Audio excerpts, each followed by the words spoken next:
থরসব বিল্লাল কথাগুলো শুনে যাবেন কি বলে। 100 কোটি টাকা তাহলে টাকা কত 100 কোটি। হ্যাঁ, এটার পরে বিশ্বকাপে ফাইনাল ম্যাচের আগে দিয়ে প্রাইভেট কার দিয়ে দিব। প্রাইভেট কার দিয়ে দেবে, টাকা দিয়ে কেউ প্রাইভেট কার কিনতে পারবে না। ও জুয়া খেলা বিমান উড়ে কোনোভাবেই সম্ভব না, কিন্তু 100 টাকায় থরসব বিল্লালের ফ্যানও হিসাবে প্রাইভেট কার পাবে, থরসব বিল্লাল দিবে। মনে হয় যে ওর বাপের টাকার গাছ আছে, টাকা ছিঁড়ে ছিঁড়ে ও পাবলিক দিতেছে।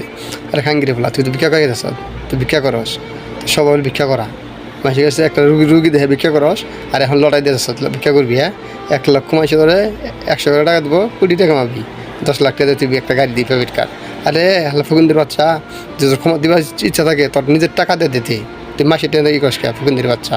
বিজনেস করস, বিজনেস শুরু করছ, হ্যাঁ বাতাস না তো বিজনেস শুরু করছ। আর তোর থাকে কিছু জোকার করে দিয়ে কাম করাস। হ্যাঁ, জোকারের বাচ্চারা খাইছ তো আগে 4 কাম করে, সব তো ঘুরে নাই, সাইজ না খাইছ মেসের কাছ থেকে সেই সব রয়েছে তোর। এখন সময় আছে ভালো হয়ে দেখা, ভালো হয়ে ভিডিও বানা, ঠিক আছে? নইলে তোর থুতু দিব মেসে আর ফুকিনির বাচ্চা, বিক্রি করা বাদ দে, এখন সময় আছে।